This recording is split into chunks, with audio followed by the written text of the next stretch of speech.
Hello and welcome. हम लोग अपनी मंथली करंट अफेयर्स वीडियो के सेशन में जो हमारी क्रक्स मैगजीन है द क्रक्स एमसीएवी के सत्र में आज हम लोग जो आपकी अप्रैल की मैगजीन है उसके जो इंडियन सोसाइटी वाले खंड हैं उस पर बात करेंगे। इंडियन सोसाइटी वाले खंड में आप देखोगे इससे संबंधित कोई भी बड़ा आर्टिकल नहीं है। जो आलेख वाले खंड हैं उसमें नहीं है। जो न्यूज इन शॉर्ट हैं वहाँ 12 न्यूज दिए गए हैं। हम लोग आज के अपने इस सत्र में इन्हीं 12 न्यूज पर बात करेंगे। आप देखोगे इसमें जो अधिकांश न्यूज़ है ये आपको सोसाइटी के साथ साथ आर्ट एंड कल्चर से भी मिलता जुलता है। तो हम लोग प्रयास करेंगे देखने का कि इससे किस प्रकार के सवाल बन सकते हैं और आप इन जो टॉपिक्स दिए गए हैं इसको आप कैसे रिटेन कर सकते हैं। ठीक है, तो चलिए शुरू करते हैं हम लोग आज की अपनी परिचर्चा। जो पहला टॉपिक आप देख रहे होगे ये है कोकबोरोक भाषा के संदर्भ में। अब देखो ये वाला जो टॉपिक है कोकबोरोक भाषा आपसे अलग से कहीं भी आपसे पूछे जाने की संभावना मुख्य परीक्षा में नहीं है, लेकिन प्रारंभिक परीक्षा के लिए यह महत्वपूर्ण टॉपिक हो जाता है। वन लाइनर सवाल के रूप में या एक से दो स्टेटमेंट बनाकर भी प्रारंभिक परीक्षा में यह सवाल पूछा जा सकता है। मुख्य परीक्षा में इससे सवाल पूछे जाने की संभावना कम है। तो हम देखते हैं इसमें क्या दिया गया है टॉपिक में। अगर आप देखोगे सबसे पहले तो जो ये चर्चा में रहने की बात है ये क्यों है। तो सबसे पहले तो ये जो कोकबोरोक भाषा है ऐसा डिमांड किया जा रहा है कि जो कोकबोरोक भाषा है इसके लिए डिमांड किया जा रहा है कि इसको 8th शेड्यूल में डाला जाए। ठीक है, तो इसी कारण ये चर्चा में है। पहला एक चीज जो हमें ध्यान में रखना है कि इसका संदर्भ क्या है। अगर हमको करंट में हमेशा जैसे हमने शुरू में भी बात किया है कोई भी आर्टिकल हम पढ़ रहे होते हैं तो सबसे पहले हमें उसका संदर्भ जानना होता है कि ये चर्चा में क्यों रहा है। तो पहला जो संदर्भ है इसका कि 8th शेड्यूल में इसको शामिल किए जाने की मांग की जा रही है, इसलिए ये चर्चा में है। ठीक है, 8th शेड्यूल में आपको पता होगा संविधान की 8वीं अनुसूची में वर्तमान में 22 भाषाएं हैं। ठीक है, तो उसमें कोकबोरोक भाषा को भी शामिल किए जाने की बात की गई है, इसलिए ये चर्चा में है। कोकबोरोक भाषा के बारे में जो दूसरी बात आपको ध्यान में रखना है कि ये किस रीजन में बोला जाता है। सबसे आपसे अगर पोटेंशियल सवाल पूछा जाएगा जो कुछ बन सकता है तो वो यही कि चर्चा में रहे कोकबोरोक भाषा संबंधित रहा है बिहार से, तमिलनाडु से, छत्तीसगढ़ से, त्रिपुरा से। इस तरह के 4 विकल्प दे देंगे और वही आपसे पूछा जा सकता है। तो सबसे पहले तो यही ध्यान में रखिएगा कि ये कोकबोरोक भाषा जो है ये संबंधित है त्रिपुरा से। ये त्रिपुरा के ऑफिशियल लैंग्वेज में शामिल है। ठीक है, 1979 देखिए आप मैगजीन में 1979 में इसको त्रिपुरा की आधिकारिक भाषा के रूप में शामिल किया गया है। ठीक है, त्रिपुरा की अन्य जो आधिकारिक भाषाएं हैं वो क्या है, बंगाली और अंग्रेजी। तो इसको भी ध्यान में रखिएगा। त्रिपुरा में 3 आधिकारिक भाषाएं हैं, उसमें एक तो कोकबोरोक भाषा है जिसके बारे में हम यहाँ बात कर रहे हैं, दूसरा क्या है बंगाली और अंग्रेजी। 3 भाषाएं हैं जो त्रिपुरा की आधिकारिक भाषाएं। कोकबोरोक भाषा के बारे में और एक दो पॉइंट जो आप ध्यान में रख सकते हैं। पहला तो जो मैंने आपको कहा कि रीजन पूछा जा सकता है कि किस क्षेत्र किस राज्य से संबंधित है। दूसरा जो आपसे पूछा जा सकता है कि इसके लिपि के संदर्भ में, तो इसकी अपनी कोई लिपि नहीं है, यह देवनागरी, बंगाली या रोमन लिपि में लिखी जाती है। इस चीज को आप ध्यान में रखिए। जो सबसे आखिरी वाला स्टेटमेंट होगा, आखिरी वाला जो लाइन होगा इस टॉपिक का, यहाँ देखो कोकबोरोक बोली कि अपनी कोई लिपि नहीं है, या देवनागरी, बंगाली या रोमन लिपियों में लिखी जाती है। तो दूसरा जो आपको काम का चीज ध्यान में रखना है वो यही है कि कोकबोरोक की अपनी कोई लिपि नहीं है, स्क्रिप्ट नहीं है। मोस्टली देवनागरी या बंगाली में लिखा जाता है, रोमन में भी लिखा जाता है। ठीक है, एक और चीज जो यहाँ पे आप देखोगे कि कोकबोरोक के बारे में बताया हुआ है, कोक का अर्थ होता है भाषा और बोरोक मतलब लोग, मनुष्य। तो लोगों की भाषा, मनुष्य की भाषा या बोरोक लोगों की भाषा। ठीक है, ये चीज ध्यान में रखिएगा। एक और नीचे आप देखिएगा एक चीज और बताया हुआ है कि ये तिब्बती बर्मी भाषा परिवार से, भाषा समूह से जुड़ता है। और बहुत हद तक इसमें आप देखोगे सिमिलरिटी मिलेगा आपको। असम में, असम की भाषाएं हैं बोडो। बोडो के बारे में आप जानते होंगे। और असम की ही, असम और थोड़ा बहुत और नॉर्थ ईस्ट के अन्य क्षेत्रों में भी बोला जाता है। एक बोली जाती है एक भाषा दिमासा भाषा, एक ट्राइब है दिमासा ट्राइब, उसी से संबंधित है दिमासा भाषा। तो इससे मिलता जुलता है। ठीक है, तो ये पॉइंट्स अगर आपके ध्यान में नहीं भी रहे तो आपको दिक्कत नहीं होगा। बस आपको ध्यान में 2 काम की चीजें रखनी है। कोकबोरोक भाषा चर्चा में सिर्फ इसलिए रहा है क्योंकि डिमांड किया जा रहा है 8th शेड्यूल, 8वीं अनुसूची में इसको डालने की। दूसरा कहाँ बोला जा रहा है, तो त्रिपुरा में। त्रिपुरा की 3 आधिकारिक भाषाओं में से एक है। कोकबोरोक, बंगाली और अंग्रेजी त्रिपुरा की 3 आधिकारिक भाषाएं त्रिपुरा की 3 आधिकारिक भाषाएं। और एक और पॉइंट, जो आखिरी पॉइंट आप ध्यान में रखिए, कोकबोरोक की अपनी कोई लिपि नहीं है। कोकबोरोक जो है या तो देवनागरी में या बंगाली में या फिर रोमन में लिखी जाती है। क्लियर है? और ये तिब्बती, एक ये भी स्टेटमेंट आप ध्यान में रख सकते हैं कि तिब्बती बर्मी भाषा समूह से संबंधित है। ठीक है, जो नॉर्थ ईस्ट की भाषाएं हैं उससे, मतलब अधिकांश जो नॉर्थ ईस्ट की भाषाएं हैं उसमें सिमिलरिटी है इसमें। ठीक है, बढ़े आगे। जो अगला टॉपिक है हमारा, देखो आप, ये आपको कैलाश मानसरोवर यात्रा से संबंधित है। कैलाश मानसरोवर यात्रा चर्चा में क्या रहा है कि आप देखोगे कि 2019 में जो कोविड-19 आया था और 2020 में भारत चीन के बीच में गलवान वैली में जो सीमा के क्षेत्र में तनाव की स्थिति उत्पन्न हुई थी, तब से जो कैलाश मानसरोवर यात्रा है वो एक तरह से स्थगित रही है। अभी हाल में भारत और चीन के अधिकारियों के बीच बातचीत हुई है, जिससे फिर से एक बार कैलाश मानसरोवर यात्रा शुरू करने की बात कहेगी, इसलिए ये चर्चा में है। ठीक है, तो पहला बात क्या ध्यान में रखना है कि कैलाश मानसरोवर यात्रा कोविड-19 से, और 2020 कोविड-19 आप देखोगे 2020 में भारत के क्षेत्र में भी दिसंबर 2019 से आप ये फैल रहा था और 2020 तक भारत सहित पूरे दुनिया में फैल गया था। तो और उसी 2020 में जून 2020 के टाइम आप देखोगे गलवान वैली में भारत और चीन के बीच जो था एक संघर्ष की स्थिति उत्पन्न हो गई थी। तब से जो है कैलाश मानसरोवर यात्रा स्थगित थी। एक बार फिर से इसको चालू करने की, शुरू करने की बात कही गई है चीन और भारत के अधिकारियों द्वारा, इसीलिए यह चर्चा में है।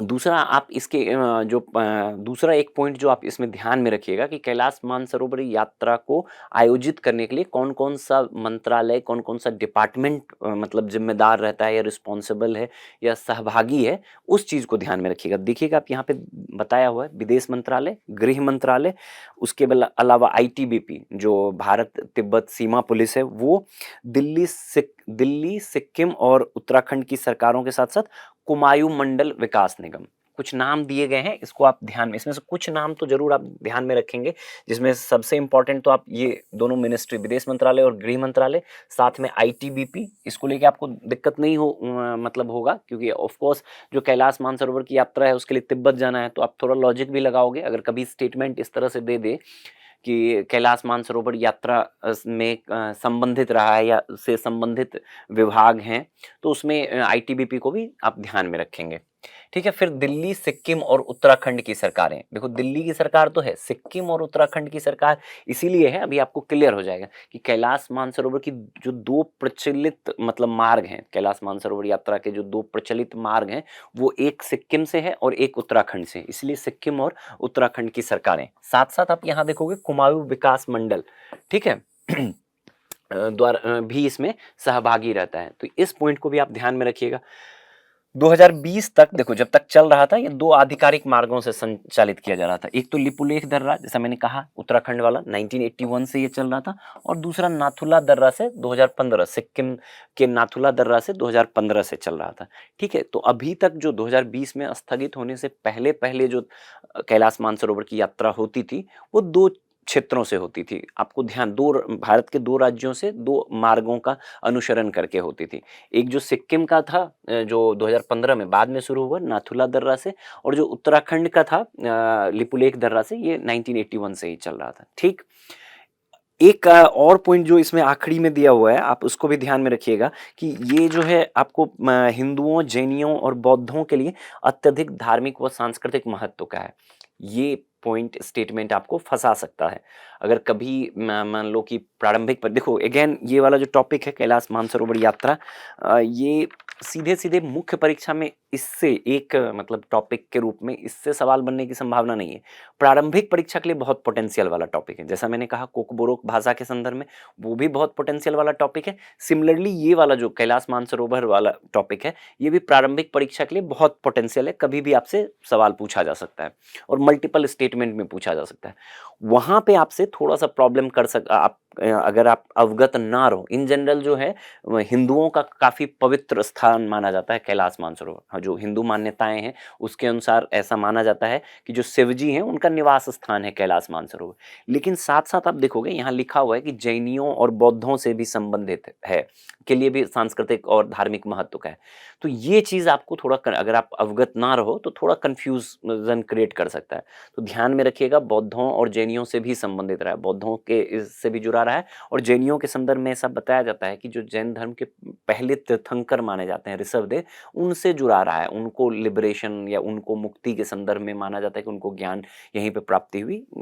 उतना डिटेल में नहीं जानना है, बस इतना ध्यान में रख लो कि जैनियों और बौद्धों जैन और बौद्ध धर्म में भी कैलाश मानसरोवर यात्रा महत्वपूर्ण है या कैलाश मानसरोवर का महत्व है। ठीक है। और आखिरी आप देखोगे कि सरकार इसके लिए कोई भी वित्तीय सहायता या सब्सिडी नहीं देती है। ध्यान में रखिएगा कि कभी अगर एक स्टेटमेंट ऐसा दे दे कि वित्तीय हालांकि कम पोटेंशियल है कि ऐसा कोई स्टेटमेंट देगा, लेकिन सरकार जो कैलाश मानसरोवर यात्रा है ये पूरे पूरे निजी खर्च पर, जिनको भी जाना होता है वो पूरे पूरे अपने निजी खर्च पर जाते हैं। इसके लिए कोई भी वित्तीय सहायता या सब्सिडी सरकार नहीं प्रदान करती है। तो समअप करते हैं, क्या था टॉपिक? कैलाश मानसरोवर यात्रा क्यों चर्चा में रहा है कि 2020 में कोविड-19 और जो गलवान घाटी में संघर्ष रहा था भारत और चीन में, उसके बाद से ये स्थगित था। अभी इसको भारत और चीन द्वारा फिर से शुरू करने की बात कही गई। ठीक। उसके बाद इसमें कुछ जो परिचय के संदर्भ में दिया हुआ है, तो एक पॉइंट ध्यान रखिएगा कि भारत में 2 रास्ते से ये होता है। ठीक है, एक सिक्किम के रास्ते से होता है, एक उत्तराखंड के रास्ते से होता है। ठीक है, जो उत्तराखंड वाला रास्ता है वो पहले से 1981 से चल रहा है, जो हमने देखा पहले 1981 से चल रहा है लिपुलेख दर्रा से। और जो नाथुला दर्रा सिक्किम से है वो आप देखोगे 2015 से स्टार्ट हुआ है। इसमें कौन कौन से सरकार की एजेंसीज हैं उसके बारे में हमने बात किया। विदेश मंत्रालय है, गृह मंत्रालय है, साथ में जो आईटीबीपी है, और उत्तराखंड, सिक्किम और दिल्ली की सरकारें हैं, साथ साथ कुमायूं मंडल। ठीक। एक जो आखिरी पॉइंट अभी हमने डिस्कस किया था कि यह हिंदू धर्म के साथ साथ बौद्ध और जैन धर्म के लिए भी सांस्कृतिक और धार्मिक महत्व का है। ठीक। अगले टॉपिक पे आते हैं। ये देखो यहाँ पे एक इमेज दिया गया है। इस इमेज में आपको बताया हुआ है कि जो कैलाश मानसरोवर की यात्रा होती है उसका क्या मतलब रूट है। पूरा रूट आपको डिटेल में यहाँ समझाया हुआ है। न्यू दिल्ली से आप अगर सड़क मार्ग से चाहें तो लखनऊ जा सकते हैं, लखनऊ से नेपाल जाइए, नेपाल से फिर यहाँ से आपको अलग अलग टाइप के रास्ते बताए गए हैं। और यहाँ पे जो है ये कैलाश मानसरोवर वाला जो यात्रा है, ये कैलाश और ये राक्षस ताल और मानसरोवर वाला जो स्थल है, उसकी जो पवित्र स्थल है वहाँ की यात्रा की। आप जो तिब्बत का क्षेत्र है, जो चीन के मतलब चीन के क्षेत्र में, चीन प्रशासित क्षेत्र है, ऑटोनोमस रीजन तिब्बत है, उसकी जो राजधानी है लहासा, वहाँ से भी आप होकर जा सकते हैं। मतलब वो रास्ता वो भी बताया हुआ है डिटेल। भारत में मैंने आपको जैसा बताया कि 2 प्रचलित मार्ग हैं, एक सिक्किम वाला और एक उत्तराखंड वाला। ठीक है, तो इसको ध्यान में रखिएगा। अगला टॉपिक जो है हमारा, अगला टॉपिक आप देखोगे ये है नवकार महामंत्र दिवस। अगेन ये टॉपिक आपके मुख्य परीक्षा के लिए मतलब पोटेंशियल नहीं है कि मुख्य परीक्षा में आपसे इससे सवाल बने, लेकिन प्रारंभिक परीक्षा के लिए ऐसे सवाल दिखते हैं और पूछा जा सकता है।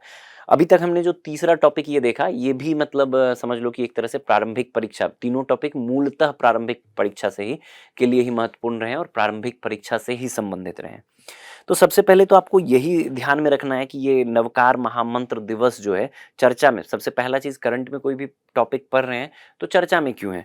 तो अभी देखोगे प्रधानमंत्री नरेंद्र मोदी द्वारा नवकार महामंत्र दिवस का उद्घाटन किया गया। ठीक, ये मतलब चर्चा में रहने का कारण है। तो सबसे पहला पॉइंट तो आपके दिमाग में आना चाहिए कि नवकार महामंत्र दिवस है कब और ये नवकार महामंत्र है क्या। 2 ही इसमें जो पोटेंशियल वाली मतलब बातें हैं जो आपको ध्यान में रखनी है। पहला कि कब होता है, दिवस क्या है, और दूसरा कि ये नवकार महामंत्र है क्या।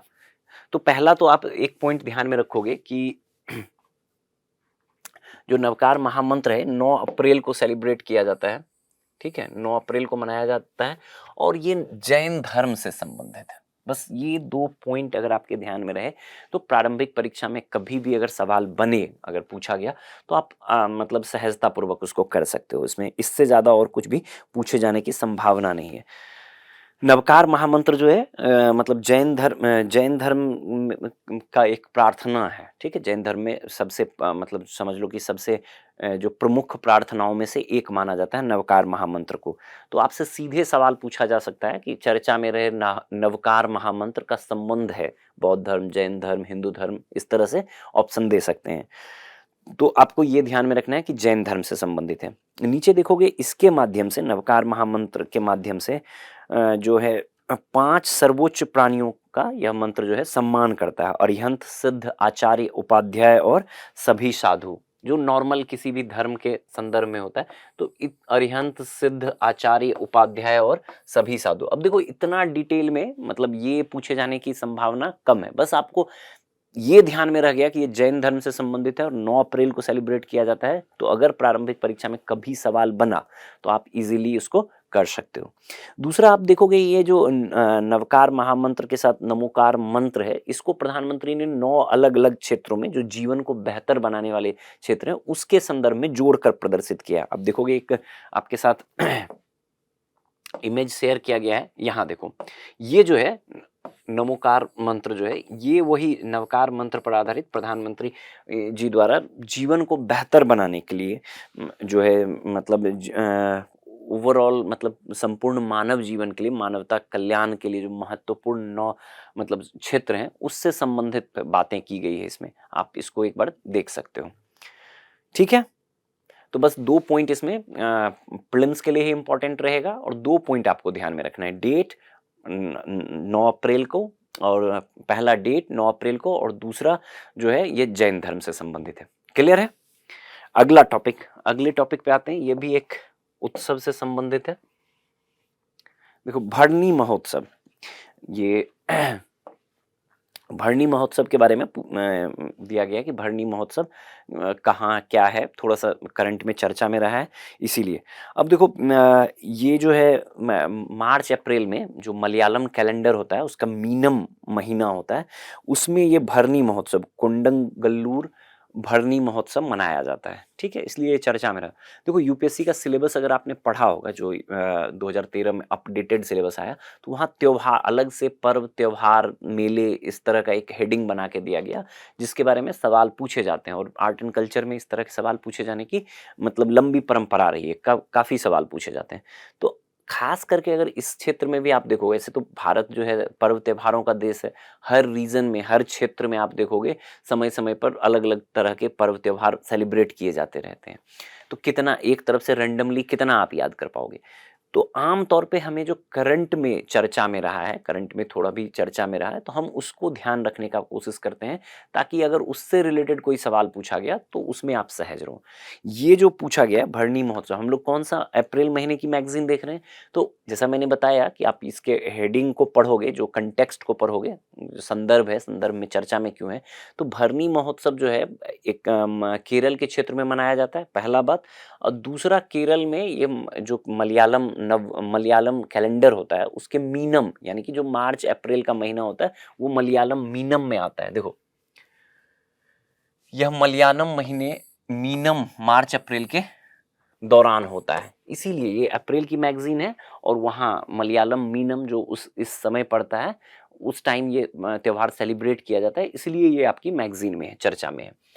इसमें एक चीज दिया गया है कि कुंड कुंडंगल्लूर भरनी महोत्सव। बस आपको इतना ध्यान में रखना है कभी भी कि कौन से क्षेत्र में होता है। आपसे एक स्टेटमेंट के रूप में ऐसे दे दिया गया, कुंडंगल्लूर भरनी महोत्सव किस क्षेत्र में मनाया जाता है, तो मलयालम।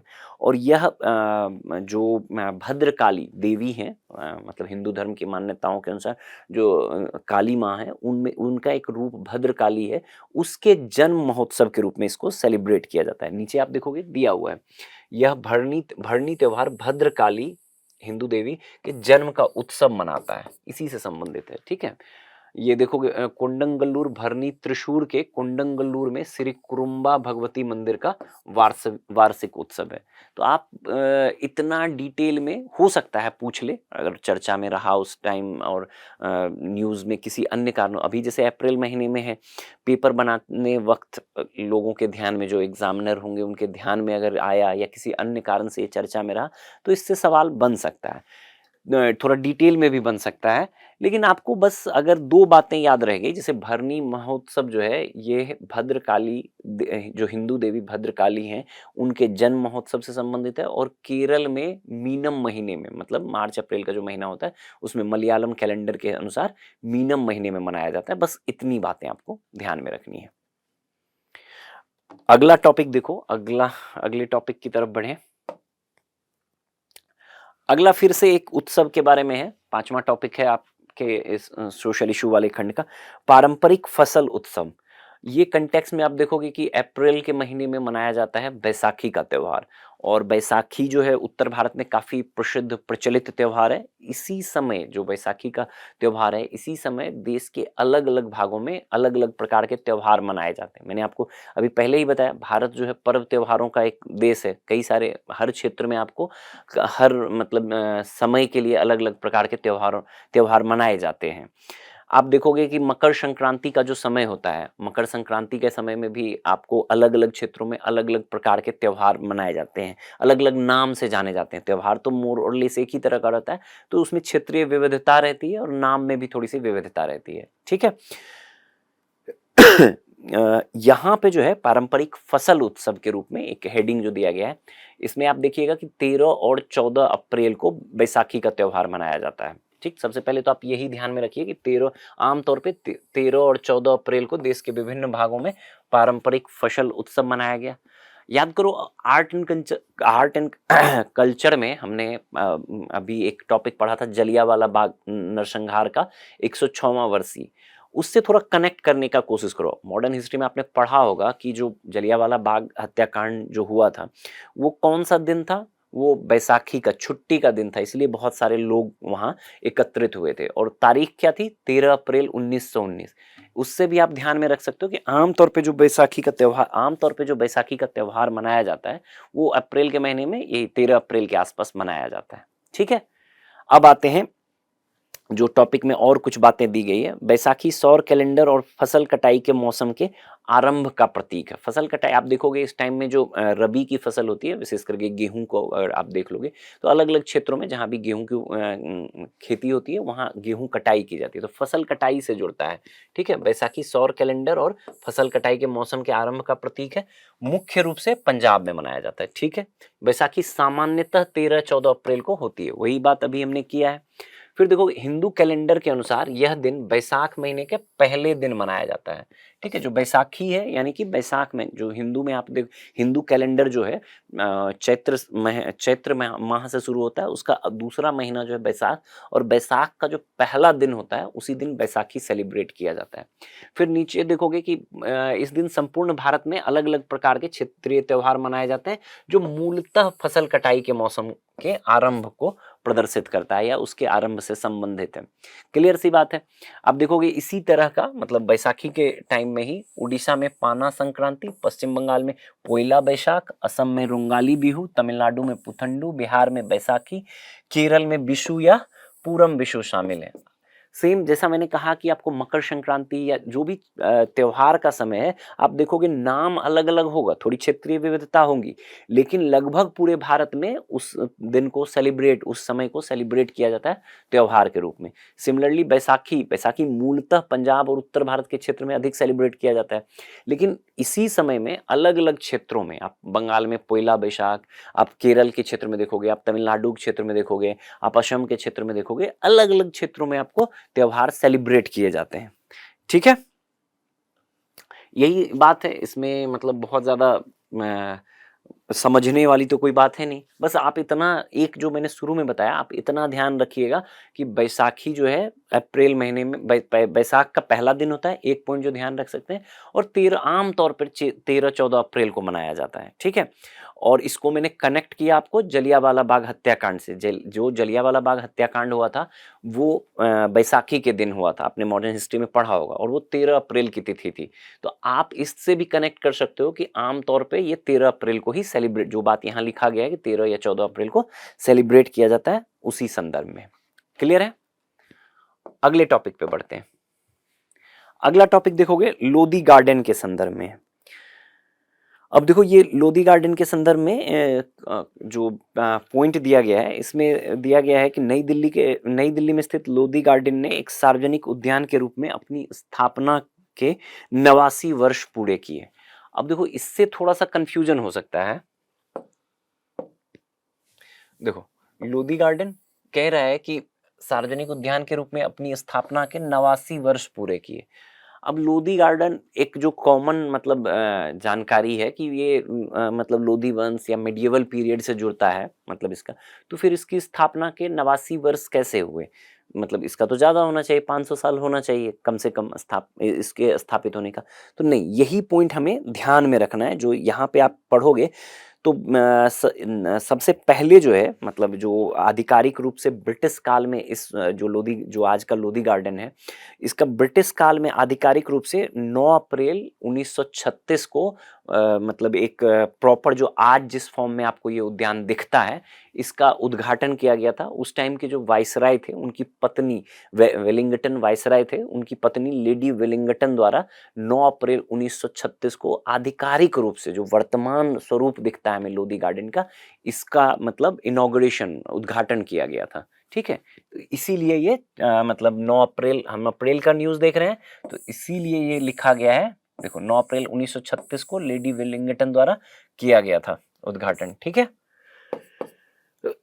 जिस रूप में हमें अभी दिख रहा है ये, मतलब जो लोधी गार्डन है, इसका इस वर्तमान स्वरूप में जो इसका मतलब स्वरूप दिखता है, ये ब्रिटिश काल में बना हुआ है, वर्तमान स्वरूप जो इसका दिखता है। और इसका उद्घाटन 9 अप्रैल 1936 को तत्कालीन वाइसराय वेलिंगटन की पत्नी लेडी वेलिंगटन द्वारा किया गया। इसीलिए ये कहा गया है कि 89वां वर्ष इसका, मतलब इसका आधिकारिक रूप से सार्वजनिक उद्यान के रूप में आधिकारिक रूप से खोले जाने का 89वां वर्ष सेलिब्रेट किया गया, ठीक। अब दूसरा देखोगे कि अब इसके मतलब थोड़ा पास्ट में चल के मेडिएवल पीरियड में इसके हिस्ट्री के बारे में थोड़ी बातें बताई गई है। तो सबसे पहले इसमें लोधी गार्डन 14वीं 15वीं सदी से जुड़ा हुआ है, और प्रारंभ में इसे बागे जुड़ कहा गया है। देखोगे आप, पहला ही लाइन जो है 14वीं 15वीं सदी से है, और प्रारंभ में इसे बागे जुड़ के नाम से जाना जाता था। इस पॉइंट को ध्यान में रखिएगा। और एक और पॉइंट दिया गया है कि निजामुद्दीन औलिया की दरगाह से जुड़ी हुई है। तो अब निजामुद्दीन औलिया एक प्रसिद्ध सूफी संत हुए, उनकी दरगाह दिल्ली में है। उसी से ये मतलब कह रहा है कि उससे भी संबंधित रहा है। निजामुद्दीन औलिया की मृत्यु जो है आप 1325 ईस्वी में हुई। तो अगर हम इसके हिस्ट्री के ट्रेसेस ढूंढें तो पीछे इस टाइम तक, मतलब 14वीं शताब्दी तक चला जाता है। वही बात लिखा गया है 14वीं 15वीं शताब्दी में बागे जुड़ के रूप में, इसको प्रारंभ में बागे जुड़ कहा जाता था, उसके रूप में ये डेवलप हुआ। आगे चलकर आप देखोगे सैयद और लोधी वंश के दौरान यह एक दफन स्थल के रूप में विकसित हुआ। मतलब यहाँ मकबरा, आप देखोगे इस्लाम में जो है मकबरा बनाए जाने को एक धार्मिक कृत्य के रूप में माना जाता है। तो एक दफन स्थल के रूप में लोधी गार्डन डेवलप हुआ। और यहाँ अलग अलग मतलब जो सैयद वंश और लोधी वंश के अलग अलग जो शासक रहे हैं, उनकी कब्रें आपको दिखती हैं, उनके मकबरे दिखते हैं यहाँ। इसमें आपको एक नाम मोहम्मद शाह का मकबरा, जो बताया जा रहा है कि इस उद्यान का सबसे पुराना इमारत है, सैयद वंश के शासक रहे थे।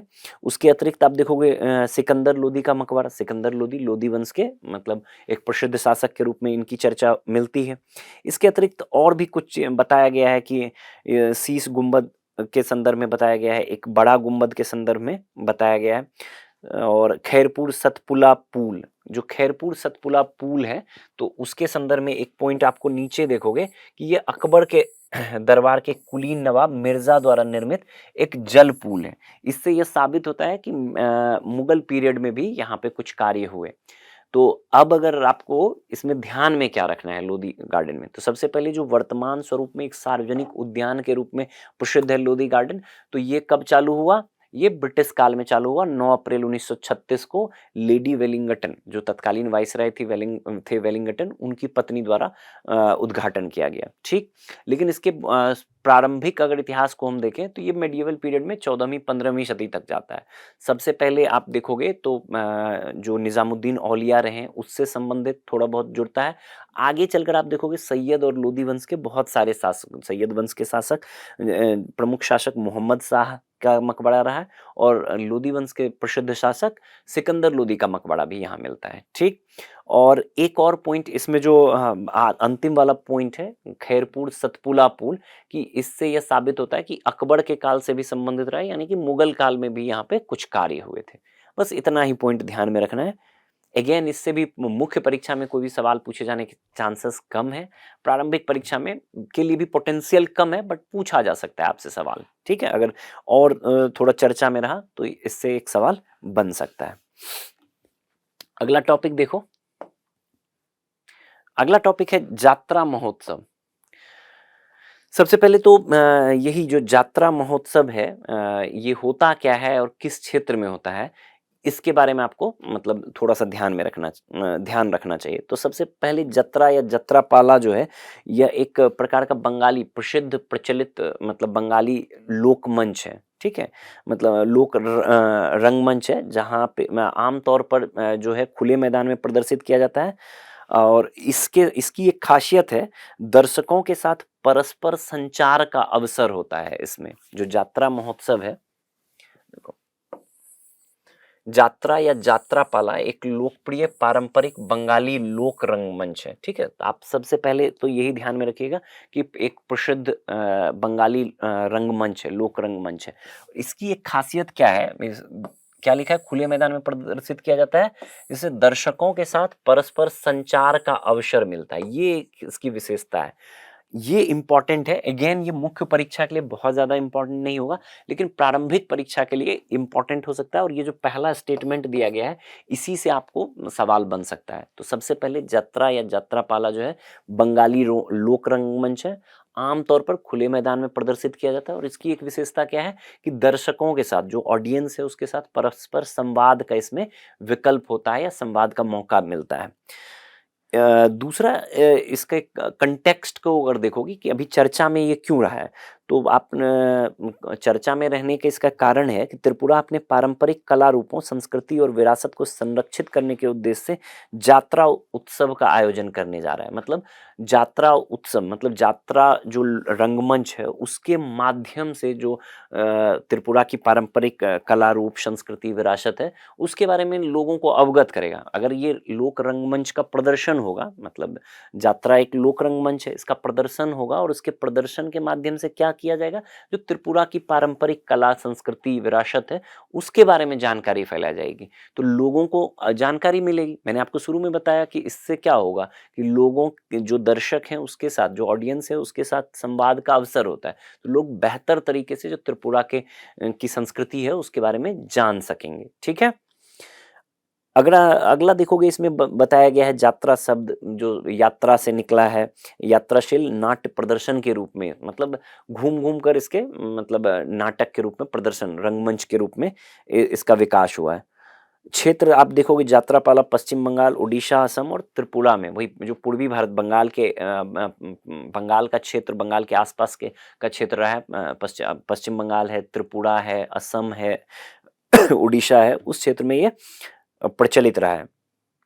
इसकी विशेषता क्या है कि नाटकीय कहानी, संगीत, नृत्य और सामाजिक टिप्पणी का मतलब संयोग, किसी भी नाटक में जो विषय, मूल विषय वस्तु रहते हैं कि मतलब नाटक के माध्यम से कहानियों का प्रदर्शन किया जाता है, जिसका जो विषय वस्तु अगर आप देखोगे तो जो पौराणिक कथा है वो भी लिया जाता है, जो सामाजिक विषय है, कुछ जो सामाजिक मुद्दे हैं उसको भी शामिल किया जाता है, और सामाजिक मुद्दे हैं उसको भी शामिल किया जाता है, और साथ ही साथ आप देखोगे कि कहानी और संगीत के माध्यम से जो एक तरह से नैतिक शिक्षा देने का काम किया जाता है इसके साथ, इसके माध्यम से, यात्रा उत्सव के माध्यम से।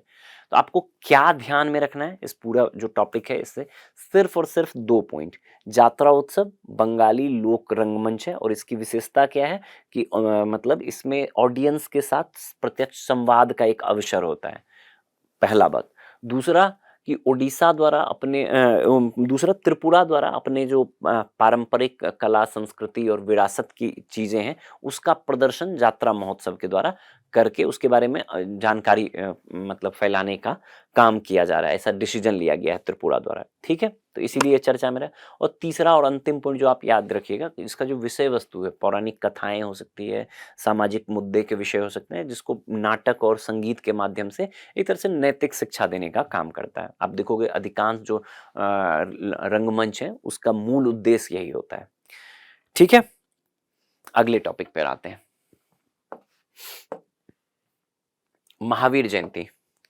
अब देखो महावीर जयंती जो है अभी अप्रैल के महीने में मनाई गई थी, उसी से संबंधित ये टॉपिक है। महावीर जयंती मनाई जाती है जो जैन धर्म के तीर्थंकर 24वें वो अंतिम तीर्थंकर भगवान महावीर रहे, उनके जन्म उत्सव के रूप में जो महावीर जयंती है ये सेलिब्रेट किया जाता है, इसीलिए चर्चा में रहा। अब देखो चर्चा में रहा महावीर जयंती, और यहाँ जितने पॉइंट आपको दिए गए हैं वर्धमान महावीर के संदर्भ, भगवान महावीर के संदर्भ में पॉइंट दिए गए, ये सारे के सारे आपने जो आपकी एंशिएंट हिस्ट्री की कक्षाएं होंगी उसमें आपने डिटेल में पढ़ा होगा। इसमें कुछ भी ऐसा नहीं है जो नया पॉइंट है जो मैं आपको यहाँ डिस्कस करूँ अलग से। जो काम की बातें हैं, मतलब इसमें से मेरा ऐसा मानना है कि कोई भी जो सजग एस्पिरेंट होगा, कोई भी पॉइंट ऐसा नहीं बताया गया है जो उसे पता नहीं होगा। बेसिक पॉइंट्स हैं, बेसिक जो बातें हम वर्धमान महावीर या भगवान महावीर के संदर्भ में पढ़ते हैं उसी के बारे में बताई गई है। मैं एक बार क्विकली रिकॉल करा दे रहा हूँ। पहला, आप सबसे पहले तो यही ध्यान में रखिएगा कि ये जैन धर्म के 24वें तीर्थंकर थे, आपको ध्यान में ही होगा। 24वें वो अंतिम तीर्थंकर थे। फिर इनके जन्म के बारे में बताया गया है कि 599 ईसा पूर्व में 599 बीसी में कुंडल ग्राम, जो वर्तमान बिहार राज्य के वैशाली जिले में पड़ता है, वहां हुआ था। दूसरा इनके पिता के संदर्भ में बताया गया है, सिद्धार्थ क्षत्रियों के ज्ञात्रिक वंश के प्रमुख थे, और इनकी माता त्रिशला जो थी लिच्छवी गणराज के जो प्रमुख थे चेटक, उनकी बहन थी। ठीक है, 30 वर्ष की आयु में इन्होंने अपना मतलब सांसारिक जीवन त्याग दिया, और 12 वर्ष की कठिन तपस्या के बाद 42 वर्ष की आयु में इनको साल वृक्ष के नीचे कैवल्य या ज्ञान की प्राप्ति हुई। ठीक है, अगला देखोगे, सत्य की प्राप्ति के पश्चात ये महावीर कहलाए। ठीक है, उसके बाद ज्ञान प्राप्ति के बाद जो जैन धर्म की शिक्षाएं, जैन धर्म की 5 मूल सिद्धांत या शिक्षाएं हैं, 4 तो पहले से थी, एक इन्होंने ब्रह्मचर्य को उसमें जोड़ा था। सत्य, अहिंसा, अस्तेय, अपरिग्रह और ब्रह्मचर्य को इन्होंने 5वीं शिक्षा के रूप में जोड़ा था। इन 5 शिक्षा का ज्ञान प्राप्ति के बाद घूम घूम कर इन्होंने प्रचार प्रसार किया। इसके बाद आप देखोगे कि जैन आगमों में दर्ज उनकी शिक्षाएं कर्म, आत्मा शुद्धि और नैतिक जीवन पर बल देते हैं। वही बात जो हमने नॉर्मली जो मतलब किसी भी एक धार्मिक सुधारक द्वारा कही गई। ठीक है, इन्होंने ब्रह्मचर्य के महत्व पर बहुत बल दिया। ये मैंने आपको बताया कि जो 4 शिक्षाएं थी वो जैन धर्म में पहले से चली आ रही थी। जो 5वीं मतलब एक तरह से 4 सिद्धांत जो थे वो पहले से चले आ रहे थे, जिसमें सत्य, अहिंसा, अस्तेय और अपरिग्रह है। इन्होंने ब्रह्मचर्य को एक नई शिक्षा, एक नया सिद्धांत के रूप में, एक नई शिक्षा के रूप में ब्रह्मचर्य को जोड़ा और उस पर काफी बल दिया।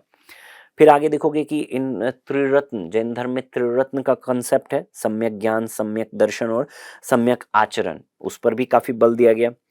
फाइनली देखोगे इनके जीवन का जो इनके निर्वाण या मतलब जो मोक्ष प्राप्ति की बात है, 72 वर्ष की आयु में पावापुरी में 527 ईसा पूर्व में इनकी मृत्यु हुई या इनको मोक्ष की प्राप्ति हुई। तो यही बेसिक बातें हैं जो हमने आम तौर पर आप जो एंशिएंट हिस्ट्री में पढ़ते हो उसी के बारे में बात की गई है। नीचे आप एक और पॉइंट देखोगे, जैन एक बॉक्स बना के दिया हुआ है आपको,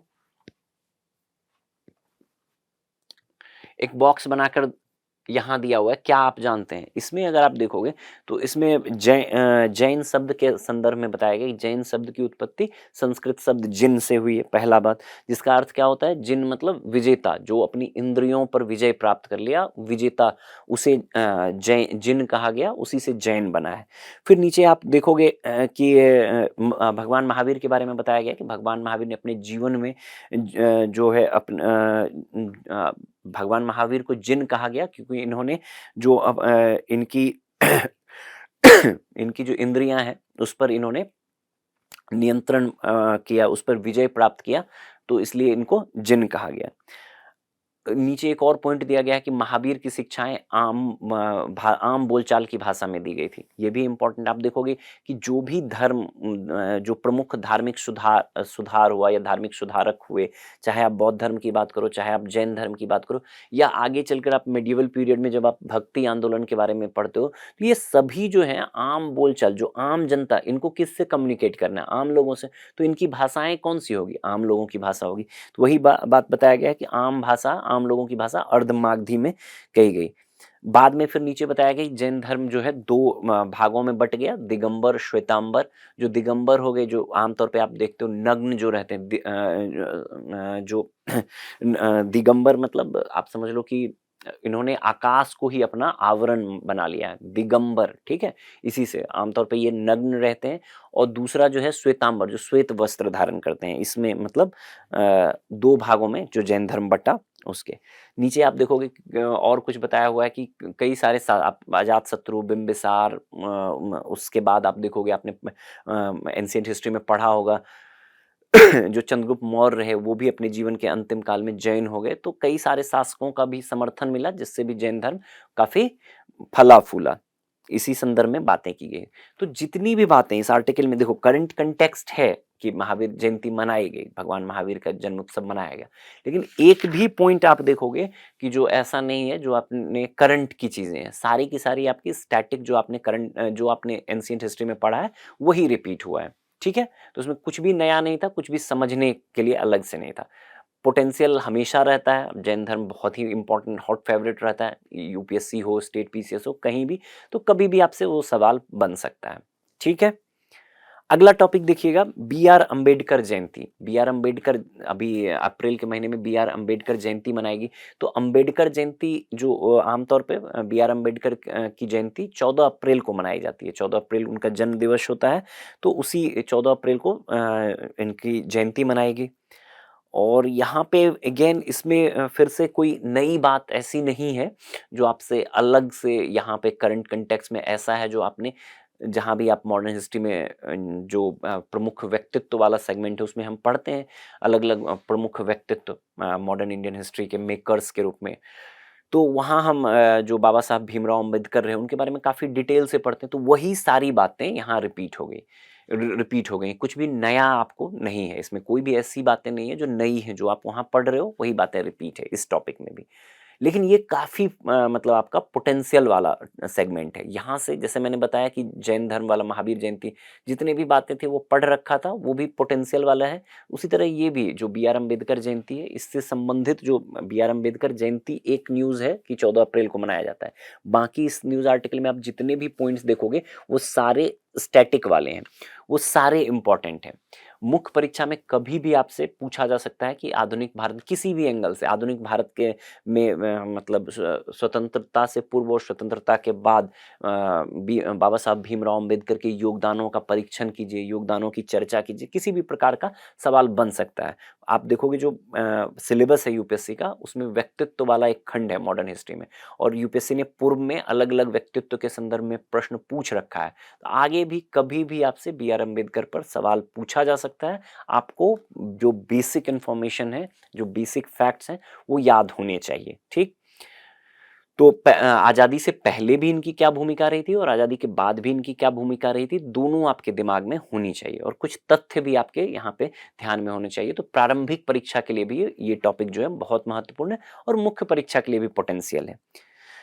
सबसे पहले आप देखोगे इनके जन्म के संदर्भ में जो बेसिक फैक्ट्स है, मैं एक बार रिकॉल करवा दे रहा हूँ। 14 अप्रैल 1891 को इनका मध्य प्रदेश में हिंदू महार परिवार में हुआ। ठीक है, इनके पिताजी के संदर्भ में आप देखोगे सूबेदार रामजी मालोजी सकपाल, जो ब्रिटिश सेना में एक सम्मानित व्यक्ति थे और संत कबीर के अनुयायी थे। बेसिक बातें मतलब जो बताई गई, जन्म इनके पिताजी के बारे में और एमपी में इनका जन्म। आपको इतना ध्यान रखना है कि जन्म कब हुआ, 14 अप्रैल 1891।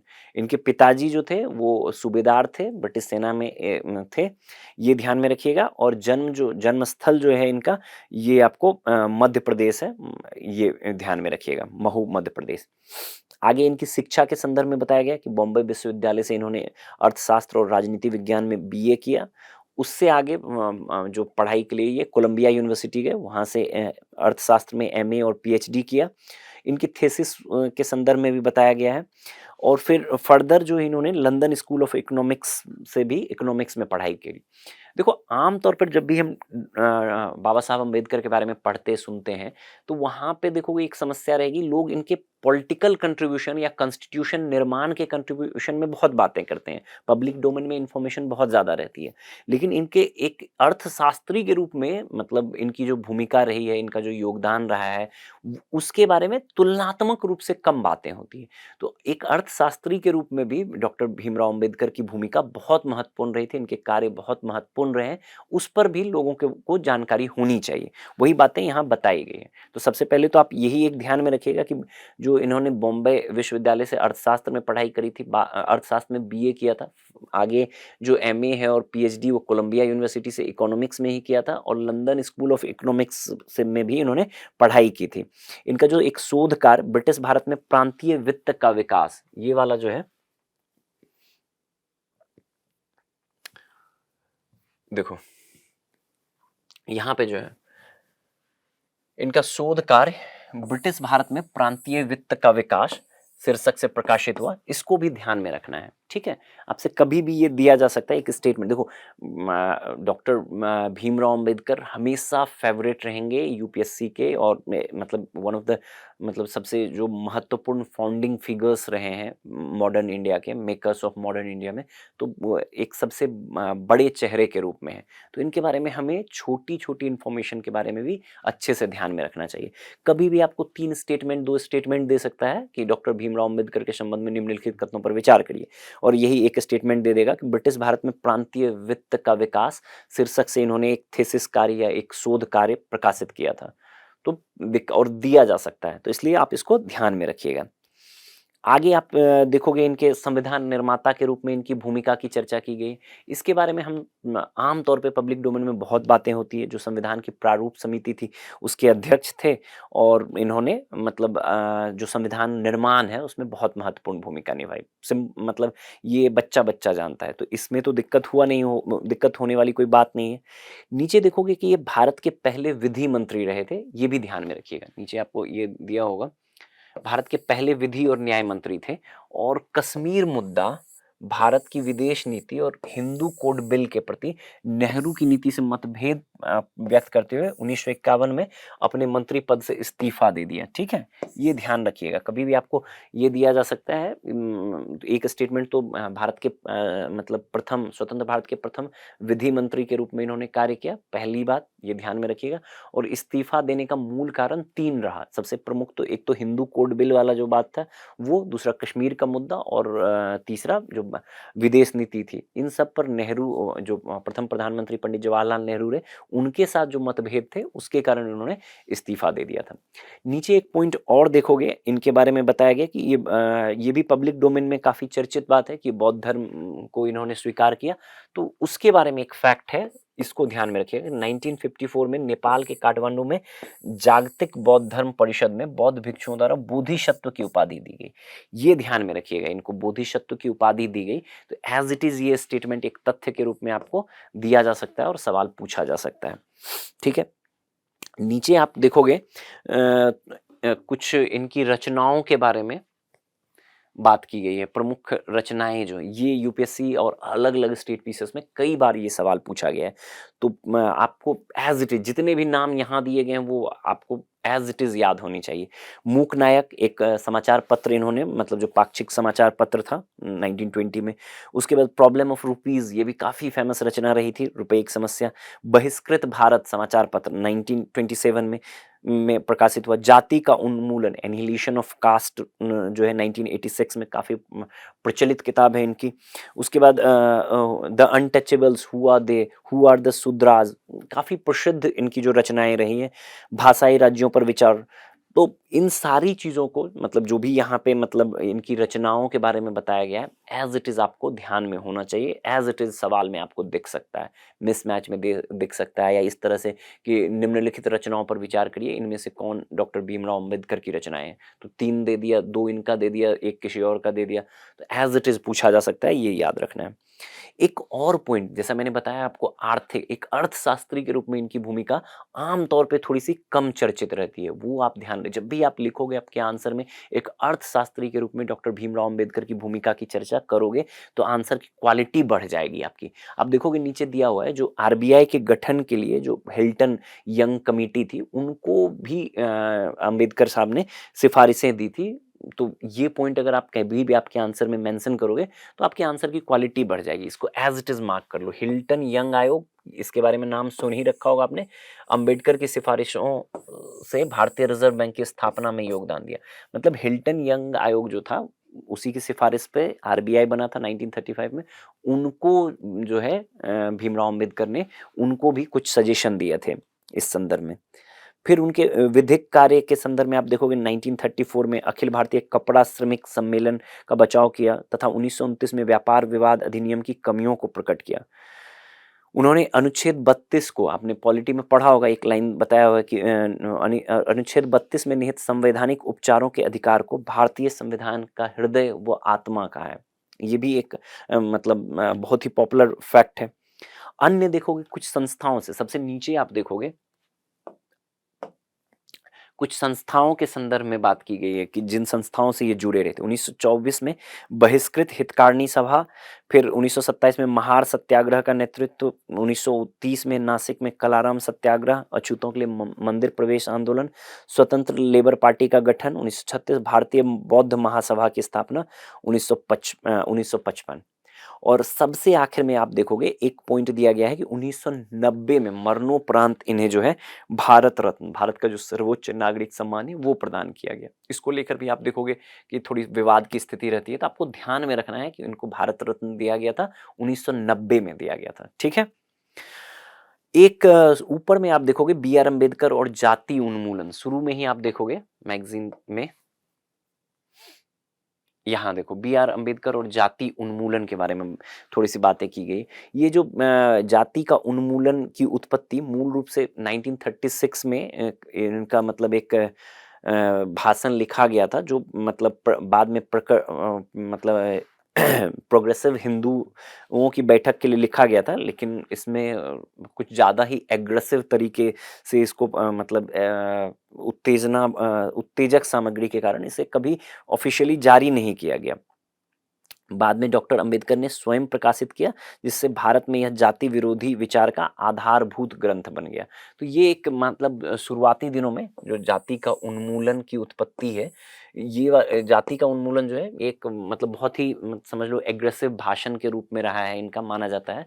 और आज की डेट में आप देखोगे कि जो जाति विरोधी आंदोलन या फिर इससे संबंधित जो राजनीति भी होती है, वो बहुत हद तक इसके इर्द-गिर्द घूमती है। मूल रूप से ये प्रकाशित हो नहीं पाई थी इस भाषण 1936 में, बाद में स्वयं जो है डॉक्टर भीमराव अंबेडकर द्वारा इसे अलग से प्रकाशित किया गया, और आज भी यह मतलब समझ लो कि एक जो निम्न जातीय आंदोलन या भारत में जाति विरोधी आंदोलन रहता है, उसका एक आधारभूत ग्रंथ के रूप में इसको हम देखते हैं। ठीक है? तो जैसा कि मैंने बताया, अगेन डॉक्टर भीमराव अंबेडकर हमेशा यूपीएससी के हॉट फेवरेट हैं। कभी भी आपसे मुख्य परीक्षा में भी सवाल बन सकता है, किसी भी सवाल किसी भी एंगल में जाए, इतने फैक्ट रहेंगे तो आप इजीली मैनेज कर लोगे। तो सबसे पहले स्वतंत्रता संग्राम में इनकी क्या भूमिका रही, थोड़ी बहुत इनके प्रारंभिक जीवन परिचय की चीजें आप सबसे पहले ध्यान में रखिएगा। फिर स्वतंत्रता आंदोलन में थोड़ी सी इनकी भूमिका ध्यान में रखिएगा। आमतौर पर जैसा मैंने कहा कि आज़ादी के बाद संविधान निर्माण में इनकी भूमिका बहुत चर्चित रहती है, लेकिन हम ये तो रहती है, साथ साथ एक अर्थशास्त्री के रूप में भी डॉक्टर भीमराव अंबेडकर बहुत ही प्रसिद्ध रहे हैं, या उनका योगदान बहुत महत्वपूर्ण रहा है। तो हम उस बात को भी ध्यान में रखेंगे, और कुछ एग्जाम्पल के साथ अगर आपने अपने उत्तर में ऐसे पॉइंट्स को शामिल किया, तो इससे आपके उत्तर की क्वालिटी काफ़ी बेहतर रहेगी। बढ़ते हैं अगले टॉपिक पर। देखो अगला टॉपिक जो है ये महात्मा ज्योतिराव फुले जयंती से संबंधित है। अगेन मतलब ये चर्चा में इसलिए रहा है कि प्रधानमंत्री नरेंद्र मोदी और केंद्रीय गृह मंत्री अमित शाह ने समाज सुधारक महात्मा ज्योतिराव फुले को उनकी जयंती पर श्रद्धांजलि अर्पित की। ठीक है। अब इनका भी योगदान मतलब जो भारत में जाति विरोधी आंदोलन रहा है या जाति आधारित शोषण रहा है उसके विरुद्ध जो आंदोलन हुए उसके एक प्रमुख पायोनियर फिगर के रूप में आप महात्मा ज्योतिराव फुले को हम देखते हैं। तो थोड़ा सा यहाँ पे आप देखोगे कि इनके बारे में अगेन ये भी आपसे प्रारंभिक व मुख्य परीक्षा दोनों ही दृष्टिकोण से बहुत महत्वपूर्ण है, तो आपको उसको भी ध्यान में रखना है। जैसे मैंने कहा जितना महत्वपूर्ण डॉक्टर भीमराव अंबेडकर वाला टॉपिक है उतना ही महत्वपूर्ण महात्मा ज्योतिराव फुले वाला भी टॉपिक है। और यहाँ पे जो भी चीजें दी गई है ये दोनों एज इट इज आप एक या दो संभावित मुख्य परीक्षा के सवाल बनाकर आप इसको अगर एज इट इज मतलब नोट्स टाइप से सिनॉप्सिस टाइप के अपने लिए बना लोगे तो कभी भी ये पूछा जा सकता है सवाल, और कभी भी पूछा गया तो आप सहज रहोगे।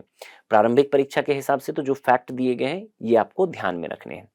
अब देखो टॉपिक में, तो सबसे पहले तो इनका जो प्रारंभिक जीवन परिचय के बारे में अगेन आपको थोड़ी सी बातें ध्यान में रखनी चाहिए कि 1827 में पूना में एक माली परिवार में ज्योतिराव फुले का जन्म हुआ था। ठीक। इनिशियली अब ये वो समय था जहाँ जाति आधारित जो भेदभाव था वो काफ़ी अपने समझ लो कि पीक पर था, तो इससे भी काफ़ी प्रभावित हुए थे। एक एग्जाम्पल इसमें दिया गया है कि एक अपने किसी ब्राह्मण मित्र के विवाह में गए थे जहाँ इनके साथ बहुत ही मतलब एक तरह से जातिगत भेदभाव के आधार पर जाति आधार पर इनको अपमानित किया गया, जिससे प्रभावित होकर इन्होंने मतलब समझ लो कि जाति विरोधी आंदोलन को एक मतलब नया रूप देने का मतलब जाति पूरा अपना जीवन जो है समर्पित किया उसको उस पर। एक दो पॉइंट दिया गया है कि वह सिंथिया फरार और थॉमस पेन जैसे सामाजिक विचारों से काफी प्रभावित रहे थे। ये वाला आप ध्यान में रखिएगा, सिंथिया फरार और थॉमस पेन जैसे सामाजिक विचारकों से काफी सामाजिक विचारकों और मिशनरियों से काफी प्रभावित रहे थे। ये कभी भी आप अपने आंसर में इसका प्रयोग कर सकते हैं। उसके बाद आप देखोगे इनके योगदान के संदर्भ में सबसे पहला 1848 में ये ज्योतिबा फुले और इनकी पत्नी जो थी सावित्रीबा फुले, इनके द्वारा एक स्कूल खोला गया भारत लड़कियों के लिए पहला स्कूल था। आप समझ लो कि कितनी बड़ी बात रही होगी महिला शिक्षा। जब भी ज्योतिबा फुले के बारे में हम बात करें कुछ कुछ हेड, जैसे मैंने आपको बताया डॉक्टर भीमराव अंबेडकर के बारे में 4-5 हेडिंग्स में आप बात करना, उसी तरह सेम आप सिनॉप्सिस में ये 4-5 हेडिंग बना लेना। एक तो इनका जाति विरोधी आंदोलन जो रहा, दूसरा शिक्षा के संदर्भ में इन्होंने जो योगदान रहा, और महिला शिक्षा के संदर्भ में जो योगदान रहा, तो वो कुछ एग्जाम्पल्स के साथ अगर आप ये पॉइंट्स लिख दोगे तो आपके आंसर की क्वालिटी काफी बढ़ जाएगी। 1848 में ज्योतिबा फुले और इनकी पत्नी सावित्रीबाई फुले ने भारत में लड़कियों के लिए पहला स्कूल खोला और आगे कई और स्कूल खोले गए। देखो यहाँ पॉइंट्स दिया हुआ 1848 में फुले लड़कियों के लिए भारत का पहला स्कूल प्रारंभ किया और बाद में 18 और स्कूल स्थापित किए। ठीक है, तो ये चीज ध्यान में रखिएगा।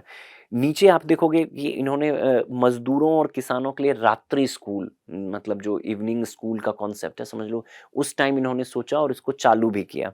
फिर नीचे देखोगे एक संस्था भी इन्होंने सत्य शोधक समाज की स्थापना की, जो एक तरह से समावेशी जाति विरोधी आंदोलन था। 1873 में आप देखोगे 1873 में सत्य शोधक समाज, एज इट इज कई बार अलग अलग परीक्षाओं में ये सवाल पूछा गया है, तो आप ध्यान में रखिएगा।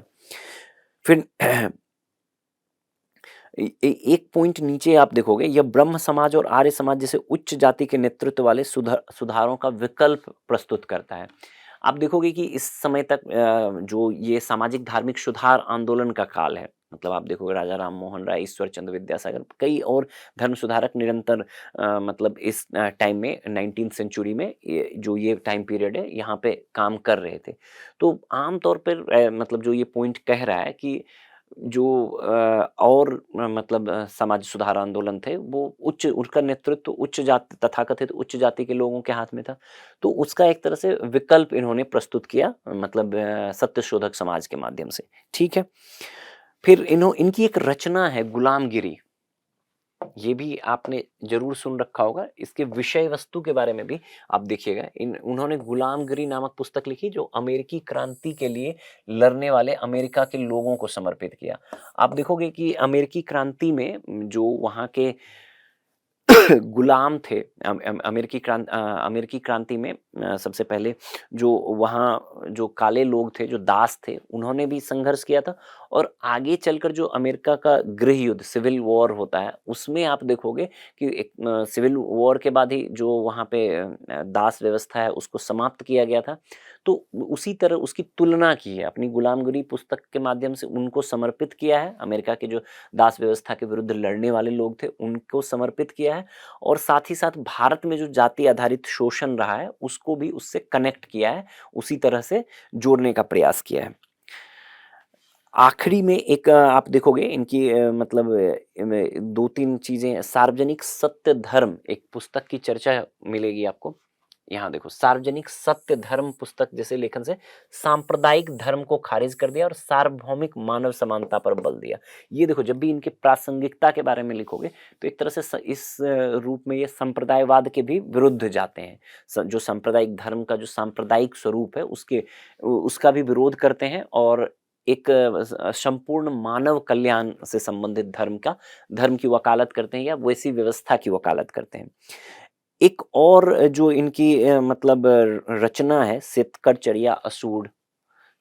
याचा अशूड, इसको भी ध्यान में रखिएगा। इसमें इन्होंने किसानों को शिक्षित करने, सिंचाई को बढ़ावा देने, मृदा मतलब किसानों से संबंधित जो बातें, समस्याएं रही हैं, उस पर इन्होंने मतलब फोकस किया है। ठीक है। एक और फुले ने जाति के दैवीय स्वीकृति को खारिज किया है। सिंपल सी बात है, आमतौर पे जो जाति व्यवस्था के समर्थक होते हैं उनका कहना होता है जाति की उत्पत्ति दैवीय संकल्पना की उत्पत्ति की बात करते हैं। फुले ने इसका काफी पुरजोर विरोध किया। इनका कहना था कि इस तरह मतलब जो जाति का जो दैवीय उत्पत्ति का संकल्पना है, ये कंप्लीट बेकार कॉन्सेप्ट है, ऐसा कुछ भी नहीं है और ये एक सामाजिक भेदभाव बनाने का मतलब यंत्र मात्र है। ठीक है। तो यही इस सारी बातें हैं। आप 4-5 हेडिंग्स में कुछ जो तथ्य हैं वो तो मैंने आपको रिकॉल करा दिया। 4-5 हेडिंग्स आप ध्यान रखिएगा जब भी आपको अगर मुख्य परीक्षा में ज्योतिबा फुले पे कोई सवाल बनता है तो आप इनका इस समाज सुधारक के रूप में जो जाति विरोधी आंदोलन रहा उस संदर्भ में आप देखिएगा, जो महिलाओं के हितों की वकालत करने के संदर्भ में रहा उस संदर्भ में देखिएगा, शिक्षा के प्रसार में जो भूमिका रही उस संदर्भ में आप देखिएगा, महिला शिक्षा के लिए जो इनके प्रयास रहे, जो इन्होंने मतलब किसानों मजदूरों से संबंधित मुद्दों को उठाया और उनकी शिक्षा की भी बात की, वो महत्वपूर्ण रहा। इनकी कुछ जो रचनाएं रही, मतलब एक तो संस्था, आप समाज सुधारक संस्था के रूप में सत्य शोधक समाज की चर्चा कर सकते हैं। दूसरा फिर इनकी रचनाएं गुलामगिरी की भी चर्चा कर सकते हैं। क्लियर है? इंपॉर्टेंट टॉपिक है, आपको ध्यान में रखना है। बढ़ते हैं अगले टॉपिक पे।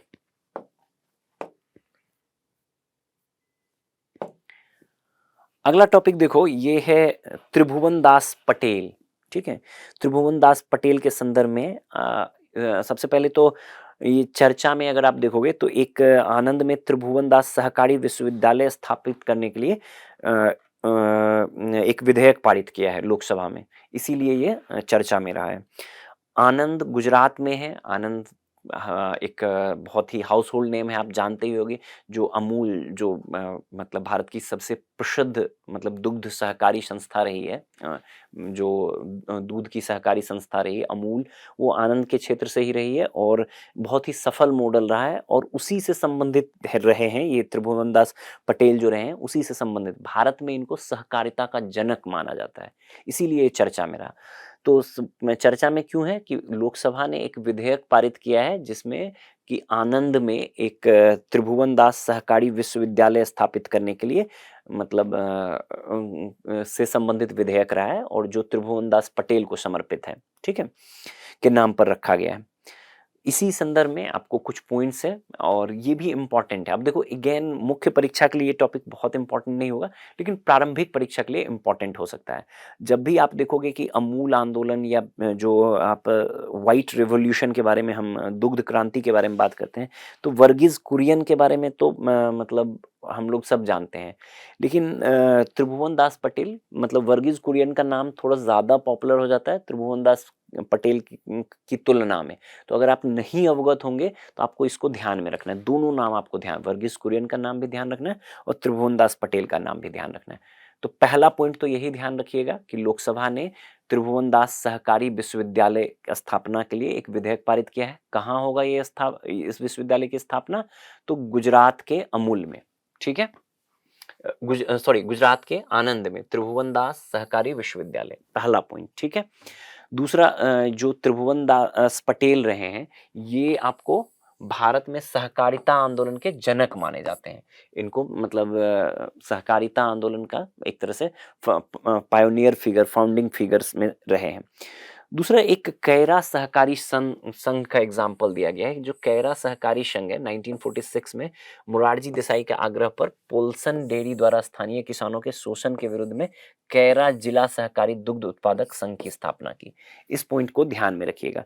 ये जो कैरा सहकारी संघ है इसका एग्जाम्पल अगर आपके ध्यान में रह जाए तो बेहतर है। आगे देखोगे यही ये जो कैरा सहकारी संघ था, इसी में कैरा यूनियन में मैकेनिकल इंजीनियर के रूप में नियुक्त वर्गीज कुरियन के साथ उनके सहयोग से श्वेत क्रांति हुई और बाद में अमूल की स्थापना हुई। ये देखो वर्गीज कुरियन, श्वेत क्रांति से हम सभी जानते हैं इनके बारे में, जो मिल्क रिवॉल्यूशन कह सकते हो भारत में, अमूल इसी आनंद के क्षेत्र से हुई थी, ठीक है। नीचे इनके कुछ और योगदानों के संदर्भ में बात किया गया है। गुजरात डेयरी विकास बोर्ड, गुजरात सहकारी दुग्ध विपणन, ग्रामीण प्रबंधन संस्थान आनंद, ठीक है। उतना ज़्यादा इम्पोर्टेंट नहीं है, बस आपको इतना ध्यान में रखना है सहकारिता आंदोलन के या भारत में सहकारिता के फाउंडिंग फिगर रहे। अमूल वाला जो वर्गीज कुरियन रहे हैं, उनके साथ इन्होंने मतलब जो कैरा सहकारी संघ रहा था उसी से ये आगे चलकर आप देखोगे जो दुग्ध क्रांति या श्वेत क्रांति हुई उसमें इनकी भूमिका भी बहुत महत्वपूर्ण रही थी, ठीक है। और ये गांधीवादी नेता रहे थे। गांधीवादी आंदोलन में आप देखोगे सविनय अवज्ञा आंदोलन में भी इन सविनय अवज्ञा आंदोलन से ही निरंतर यह गांधीवादी आंदोलन से जुड़े रहे थे। नीचे आखिर में दिया गया है कि ये इनको 1963 में रमन मैग्सेसे पुरस्कार भी दिया गया था और 1964 में पद्म भूषण से भी सम्मानित किया गया था। ये चीज़ तो थोड़े फैक्ट हैं, प्रारंभिक परीक्षा के हिसाब से इम्पोर्टेंट है, तो आपको इसको मतलब उसी हिसाब में थोड़ा सा फैक्ट ध्यान में रखना है।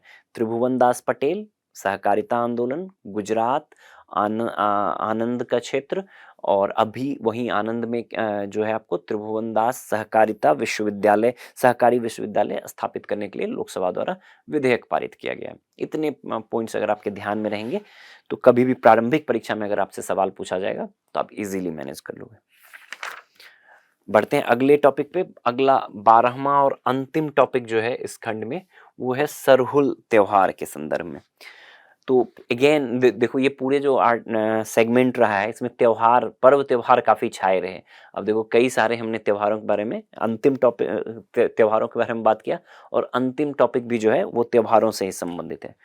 जो सरहुल त्योहार है ये झारखंड के छोटा नागपुर क्षेत्र से संबंधित है। पहला बात तो ये आप ध्यान रखिएगा कि मूलतः जो सरहुल त्योहार है ये झारखंड के क्षेत्र में, झारखंड आसपास और अन्य जो आदिवासी राज्य हैं वहाँ भी मनाया जाता है। झारखंड है, बिहार के क्षेत्र में भी मनाया जाता है, आप देखो कि छत्तीसगढ़ के क्षेत्र में भी मनाया जाता है, उड़ीसा के क्षेत्र में भी मनाया जाता है, बट मूलतः जो है ये मूलतः जो है ये झारखंड के क्षेत्र में मनाया जाता है।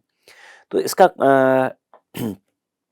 कंटेक्स्ट अगेन कि इस बसंत के स्वागत के रूप में ये सेलिब्रेट किया गया है झारखंड और छोटा नागपुर क्षेत्र में, इसीलिए। और यहाँ फिर इसके संदर्भ में कई सारी बात मतलब की गई है। सबसे पहला तो जो सरहुल त्योहार है ये नए वर्ष का प्रतीक है। ये देखो सरहुल त्योहार जो है नए वर्ष की शुरुआत का प्रतीक है। सरहुल का अर्थ क्या होता है? साल वृक्ष की पूजा। अब देखोगे कि ये जो झारखंड के आदिवासी हैं इनके द्वारा साल वृक्ष बहुत पवित्र माना जाता है। साल का वृक्ष, साल के वृक्ष में ऐसा विश्वास है कि साल के वृक्ष में सरना देवी का वास होता है, इसलिए साल के वृक्ष के प्रति ये काफी मतलब एक तरह से समझ लो कि मतलब पूजा या बहुत ही एक मतलब पवित्र स्थल के रूप में साल के वृक्ष की महत्ता है झारखंड के आदिवासियों में। यहाँ पे इस पूरे जो सरहुल त्योहार है इसके बारे में काफ़ी डिटेल से बात की गई है, आप एक बार पढ़ सकते हो इसमें। और इम्पॉर्टेंट है, आप देखोगे कि इम्पॉर्टेंट इस संदर्भ में है कि टाइम टू टाइम आप देखोगे कि सरना धर्म और सरना कोड ये चर्चा में रहता है। और ये जो सरना धर्म और सरना कोड है ये सरहुल त्योहार उसी से मतलब मिलता जुलता है। आप एक पॉलिटिकल मुद्दा भी बन जाता है कई बार, मतलब जो कुछ पॉलिटिकल ग्रुप्स हैं वो मांग करते हैं, कुछ मतलब कई पॉलिटिकल ग्रुप्स द्वारा ये मांग किया जाता है कि इसको एक सेपरेट धर्म का जो सरना धर्म है इसको एक सेपरेट धर्म माना जाए और जो सरना कोड को लागू किया जाए। ठीक है, तो इसको लेके थोड़ा सा मतलब ये चर्चा में रहता है या एक तरह से मतलब पॉलिटिकल डिबेट के सेंटर में रहता है, तो इसलिए भी आपको ध्यान में रखना है। दूसरा, फिर इस त्योहार के बारे में आपको मतलब अगर मान लो कि उस टाइम किसी कारण से ये चर्चा में आ गया, तो आपको 2-3 स्टेटमेंट दे के इस त्योहार के बारे में डिटेल में आपसे सवाल पूछा जा सकता है। सरहुल त्योहार के संदर्भ में निम्नलिखित कथनों पर विचार करिए। तो पहला तो यही इसमें साल वृक्ष का मतलब पहला तो ये ध्यान में रखिएगा कि नए वर्ष का स्वागत है। दूसरा, साल वृक्ष की पूजा की जाती है। तीसरा, इसमें देखोगे इसमें मतलब 3 दिन तक चलने वाला ये पूजा है, उसके बारे में बताया गया कि दूसरे दिन सरना पहला 3 दिनों तक चलता है। मुख्य अनुष्ठान जो है दूसरे दिन जो सरना स्थल होता है, आमतौर पे जो आदिवासी बस्ती होती है उसके बाहर एक सरना स्थल होता है, जो साल वृक्ष से घिरा रहता है, साल वृक्ष होते हैं वहाँ, सरना स्थल होता है और वहाँ ये मतलब जो अनुष्ठान है वो किया जाता है। इसका देखोगे कि जो झारखंड की प्रमुख जनजातियां हैं, ओरांव, मुंडा, संथाल, खड़िया हो, सब जनजातियों में होता है, थोड़े बहुत डिफरेंसेस के साथ, थोड़ी बहुत अंतर है, बाकी मतलब सारी जनजातियां द्वारा इसको सेलिब्रेट किया जाता है। ठीक है, इतना ही नहीं, जो मतलब आप देखोगे गिरमिटिया मजदूर के रूप में जो जनजातियां अलग अलग क्षेत्रों में गई है, वहाँ भी आप बांग्लादेश में, भूटान में, अन्य राज्यों में भी जो झारखंड की जनजातियों का मतलब प्रवास हुआ, तो वहाँ भी इसको सेलिब्रेट किया जाता है। ठीक है, और नीचे आप देखोगे जो मैंने आपको बताया था वही धार्मिक संहिता, सरना धर्म और सरना कोड, उसके बारे में बात किया गया है। तो उसको आप ध्यान में रखिएगा, सरना धर्म सरना कोड कभी भी आपसे अगर ये चर्चा में रहता है और कभी भी इससे जोड़कर आपसे सवाल पूछा जा सकता है। नीचे आपको बताया गया है कि वर्तमान में भारत में केवल 6 धर्मों के लिए कोड है। हिंदू धर्म, इस्लाम धर्म, सिख, क्रिश्चियन जो ईसाई धर्म है, बौद्ध और जैन के लिए है। तो मतलब ये भी ध्यान में रखिएगा कि कभी अगर दे दिया जाए कितने धर्मों के लिए कोड लागू है, तो आप ये 6 धर्मों के लिए सेपरेट कोड लागू है। मैंने आपको शुरू में ही बताया कि सरना धर्म और सरना कोड से अलग करने की मांग की जाती रहती है। सबसे नीचे आप देखोगे पवित्र उपवन जो मतलब सेक्रेड फॉरेस्ट होता है, उसके बारे में थोड़ा बात बताया गया है। 2-3 एग्जाम्पल दिया गया है, राजस्थान थान पवित्र वन, काबू वन केरल, मावफलांग के पवित्र वन मेघालय। तो एग्जाम्पल पवित्र उपवन आपने जो इन्वायरमेंट इकोलॉजी है वहाँ भी कंजर्वेशन के रूप में हम एक पारंपरिक जो संरक्षण की विधियां हैं उसमें हम पवित्र उपवन के कॉन्सेप्ट को देखते हैं। और मतलब यहाँ भी लगभग लगभग कल्चर और सोसाइटी से जोड़ के उस चीज़ को कनेक्ट किया गया है। ठीक है, तो ये सरहुल त्योहार मुख्य परीक्षा के लिए कम चांसेस है, बट प्रारंभिक परीक्षा में आपसे सवाल पूछा जा सकता है। तो ये था हमारा जो अप्रैल महीने का सोशल इशू का टॉपिक था, उससे संबंधित टॉपिक। ठीक है, थैंक यू वेरी मच।